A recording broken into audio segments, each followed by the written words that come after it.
अस्सलाम वालेकुम, welcome back to देसी जर्नलिस्ट। हमने सुपर इंटेंसिव बे आइंस का कोर्स जो शुरू किया हुआ है उसका लेसन नंबर 6 है आज। इसको देखते हैं। हमने लेसन 5 कंप्लीट कर लिए हैं। जो भी इस वीडियो पे नया है वो पहले पीछे वाले सारे लेसन्स देखें ताकि आप लोगों को आगे पढ़ने में आसानी हो।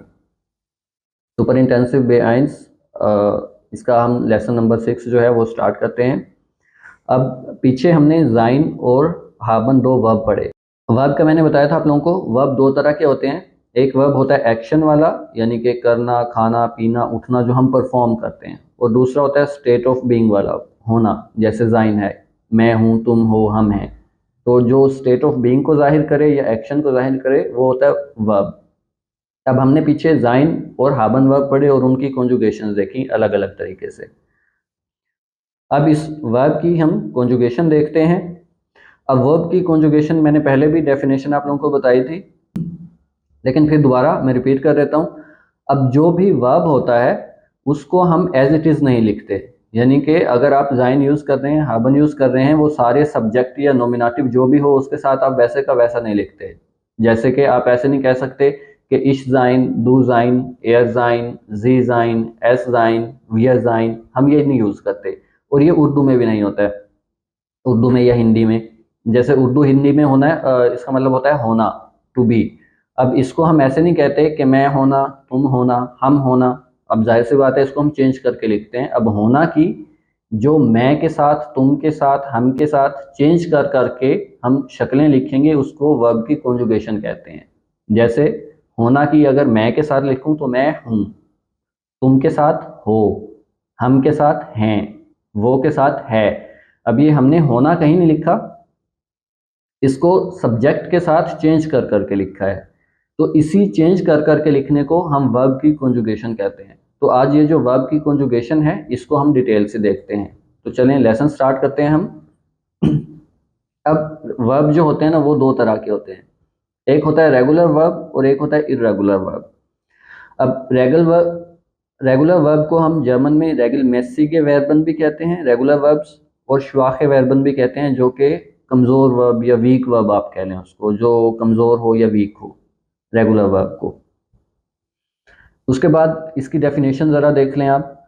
अब रेगुलर वर्ब वो होता है जो किसी ख़ास तरतीब के साथ चलता है, किसी ख़ास पैटर्न के साथ चलता है, जिसका हमें आइडिया होता है कि इसका आगे जाके जो चेंज होगी वो एक पैटर्न के हिसाब से है, एक तरतीब के हिसाब से है, एक सीक्वेंस के हिसाब से है। जैसे these verbs follow predictable conjugation, और this means that their stem, the base part of the verb, remains consistent and the ending change systematically based on the person.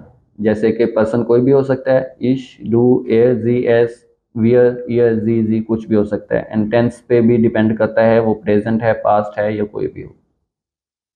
अब प्रिडिक्टेबल कॉन्जुगेशन का मतलब ये है कि ये एक खास तरतीब के साथ चलता है। और जो स्टेम होता है ना, अब स्टेम समझ लें ज़रा, ये क्या होता है। अब जो भी वर्ब होते हैं ना उनकी एंडिंग हमेशा ई एन पे होती है। जैसे ज़ाइन, हाबन, कॉमन, गेन, लेजन, स्प्रेशन, जितने भी वर्ब होंगे उनकी एंडिंग ई एन पे होगी। तो जब हम ई एन रिमूव कर देंगे, उसके बगैर जो वर्ब रहता है उसको हम स्टेम कहते हैं, स्टेम वर्ब कह देते हैं हम उसे। यानी कि जो वर्ब होता है अगर वो ई एन के बगैर लिखे हम उसको, तो वो हम कहते हैं उसको स्टेम वर्ब। अब कॉन्जुगेशन का मतलब ही यही होता है कि हम स्टेम वर्ब जो होता है उसके साथ कुछ ना कुछ ऐड करते हैं, मतलब कि ईएन हटा के हमने कुछ ना कुछ उसके साथ ऐड करना होता है उस वर्ब को चेंज करने के लिए, उसको हम वर्ब की कॉन्जुगेशन कहते हैं। और ये डिपेंड करता है कि आप इश के साथ लिख रहे हैं, डू के साथ, या कोई नाउन कोई भी यूज़ कर रहे हैं आप, सिंगुलर हो, प्लूरल हो, या जो भी हो। और उनकी एंडिंग जो है हम वो चेंज कर देते हैं, यानी कि स्टेम वर्ब जो है ईएन के बगैर हमने यूज़ किया, उसके बाद उसकी जो भी एंडिंग होगी वो हम चेंज कर देंगे आगे देख के कि इश है, डू है, एर्जी, एज है, क्या है। अब ज़रा आगे देख लें। अब इर्रेगुलर वर्ब्स भी होते हैं। अब इर्रेगुलर वर्ब्स को हम स्ट्रॉन्ग वर्ब्स भी कहते हैं, या फिर स्टार के वर्बन भी कहते हैं, या फिर उन रेगुलर मेसी के वर्बन भी कहते हैं। अब इर्रेगुलर वर्ब्स देख लें। पहली रेगुलर वर्ब्स जो कि एक खास तरतीब के साथ, पैटर्न के साथ चलते हैं। दूसरे होते हैं इर्रेगुलर वर्ब्स। इर्रेगुलर वर्ब्स का मतलब है कि ये